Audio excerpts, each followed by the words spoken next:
Curious George. This is George. He lived in Africa.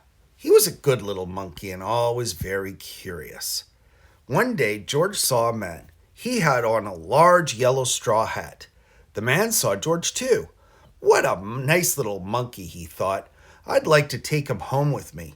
He put his hat on the ground, and of course George was curious. He came down from the tree to look at the large yellow hat. The hat had been on the man's head. George thought it would be nice to have it on his own head.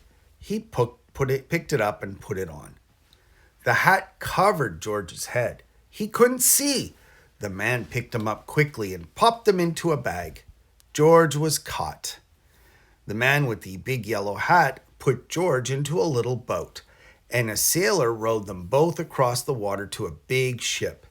George was sad, but he was still a little curious. On the big ship, things began to happen. The man took off the bag. George sat on a little stool, and the man said, "George, I am going to take you to a big zoo in a big city. You will like it there. Now run along and play. But don't get into trouble." George promised to be good, but it is easy for little monkeys to forget. On the deck, he found some seagulls. He wondered how they could fly. He was very curious. Finally, he had to try. It looked easy, but... oh, what happened? First this, and then this. "Where is George?" The sailors looked and looked. At last they saw him, struggling in the water and almost tired out. "Man overboard!" the sailors cried as they threw him a lifebelt. George caught it and held on. At last he was safe on board. After that, George was more careful to be a good monkey, until at last the long trip was over. George said goodbye to the kind sailors, and he and the man with the yellow hat walked off the ship onto the shore and on into the city to the man's house. After a good meal and a good pipe, George felt very tired. He crawled into bed and fell asleep at once. The next morning, the man telephoned the zoo. George watched him. He was fascinated. Then the man went away. George was curious. He wanted to telephone too. 1, 2, 3, 4, 5, 6, 7. What fun! Ding-a-ling-a-ling! George had telephoned the fire station. The firemen rushed to the telephone. "Hello, hello," they said, but there was no answer. Then they looked for the signal. On the big map that showed where the telephone call had come from, they didn't know it was George. They thought it was a real fire. "Hurry, hurry, hurry!" The firemen jumped onto their fire engines and onto the hook and ladders. "Ding dong, ding dong!" Everyone out of the way. "Hurry, hurry, hurry!" The firemen rushed into the house. They opened the door. No fire. Only a naughty little monkey.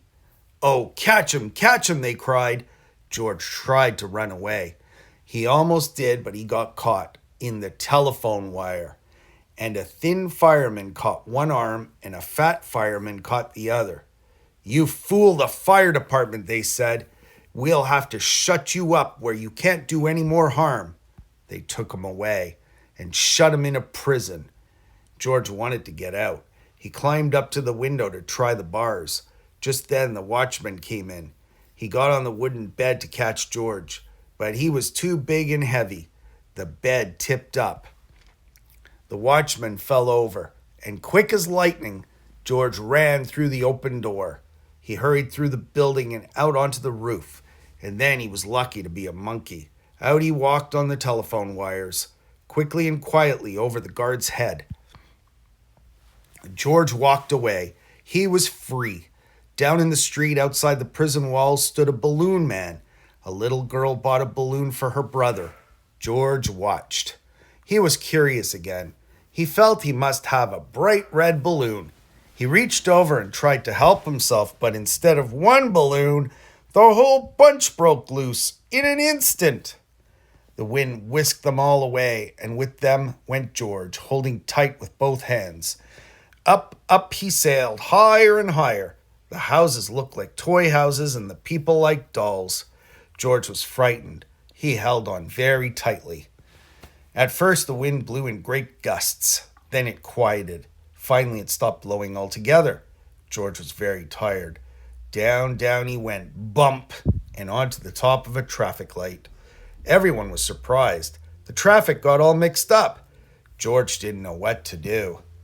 And then he heard someone call, "George!" He looked down and saw his friend, the man with the big yellow hat. George was very happy. The man was happy too. George slid down the post, and the man with the big yellow hat put him under his arm.